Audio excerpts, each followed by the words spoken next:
طارق علي asalkiisa wuxuu ka soo jeedaa waddanka Pakistan. waa nin suxufi ah, qoraa ah, filimada sameeya. waa nin waayeela oo 81 jir ah. waxa uu u shaqaynayay ilaa iyo 1970kii wargeyska Britain ka soo baxa ee The Guardian ka yiraahdo. siyaasadda waxa uu wax ka qorayay ilaa iyo 1960kii. buugaag badan ayuu qoray oo la xiriira arrimaha taariikhda caalamka, siyaasadda. waxaana lagu sheegaa inuu yahay dadka dhifka ah ee runta u sheega wadamada reer galbeedka. waa gartay, waa nin waxa uu ka hadlaya yaqaan intaasoo khibrada hadduu leeyahay, buugta uu qoray iyo taariikhdiisana arrin cajiiba weeyaan. marka dagaalkan maxaa ku riixi kara Maraykanku inuu galo buu ka hadlay, muxuu ku macneeyey? طارق علي wuxuu sheegayaa hadafka ugu weyn ee la rabo in lugaha la isugu dhufto waddanka Iiraan in ay tahay in tanaasulaad Iiraan laga helo. Iiraan tanaasulaadka laga helayo ma aha mid sahlan marka ay timaado oo keliya ama ku kooban oo keliya barnaamijka taygelinta nukliyeerka. waxaa jira qorshayaal waaweyn oo ay dhib badan tahay in Iiraan ay ogolaato oo faragelin ku sameynaya madax banaanideeda oo ayna wada xaajood ka geli karayn. waxaana ka mid ah saliidda cidda ay ka gadayso, gaar ahaan iyo gaaska, iyo waxa laga xun yahay inay saliidda iyo gaaska si toosa Shiinaha uga gado. dowladda Maraykanka waxay jeclaan lahayd, ayuu leeyahay ninkan qoraaga ah, awooddeedana oo isticmaalaysaa inay ka go'naato inay ayada tahay cidda go'aan ka gaaraysa ciddii saliid laga gadayo iyo sida saliidda looga gadayo iyo xaaladda saliidda looga gadayo. tanna waxay qayb ka tahay qorshaha weyn ee ku gadaaman in la go'doomiyo Shiinaha. waxayna aad uga walwalsan yihiin wadamada reer galbeedka oo Maraykanku ugu horeeyo, kana walwalsan yihiin horumarka ballaaran ay Shiinaha sameynayaan iyo dhaqaalaha caalamka awoodda ay ku yeelatay.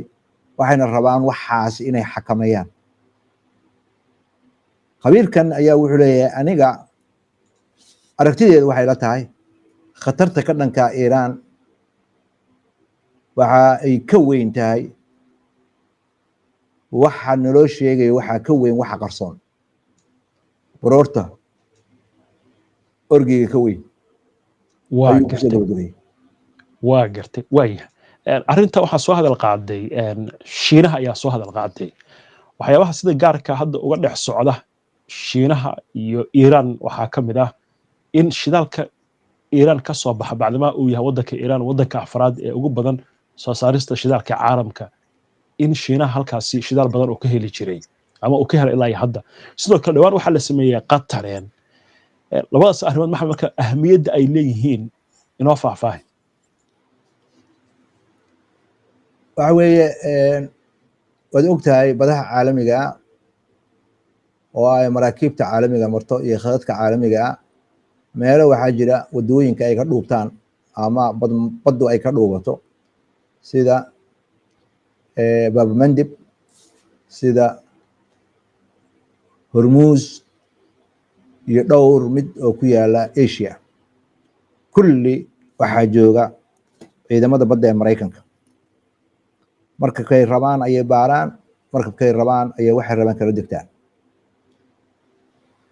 Iiraan muddo dheer ayaa go'doomin lagu hayay. hadda xilligan xilli ay ka fiicanta lama arko. xiriir ayay la yeelatay Ruushka oo ayagana khad soo xiraya tareena. Shiinahana kooda waa dhamaystireen bishii hore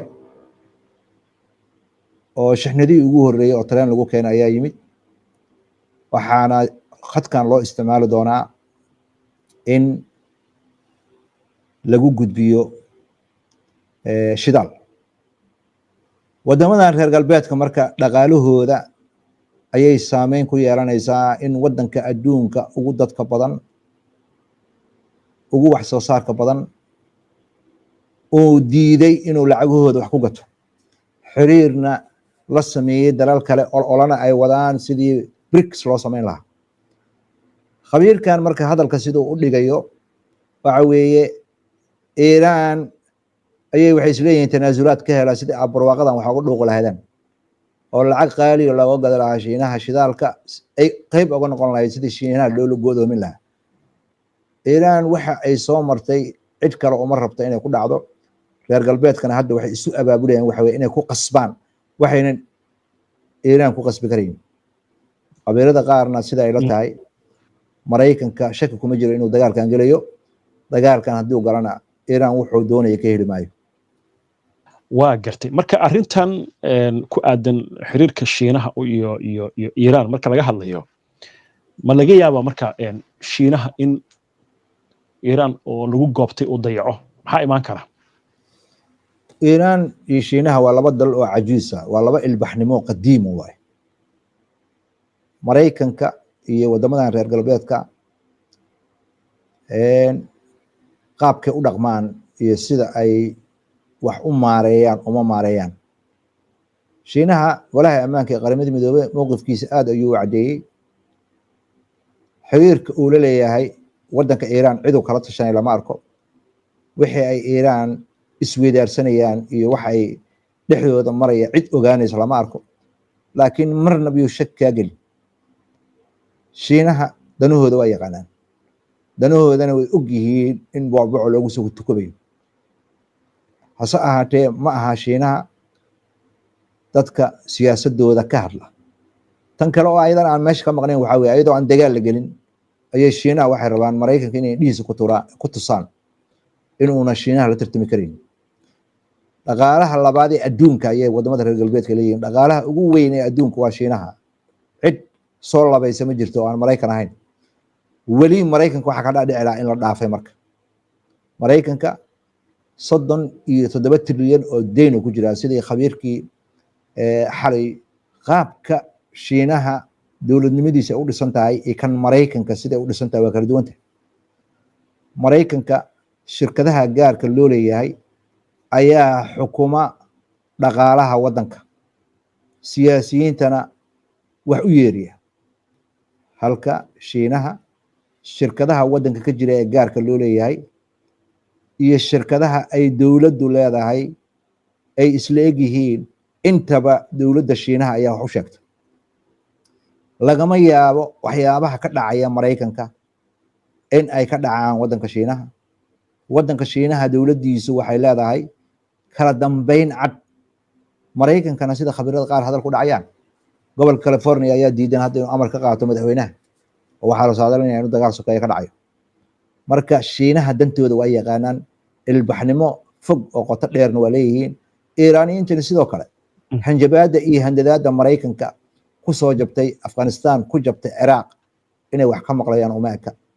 haddii uuna Maraykanku isticmaalayn nuclear hadduu isticmaalana xataa Iiraan dadka qaar waxay leeyihiin in la baqsan karo uma eka.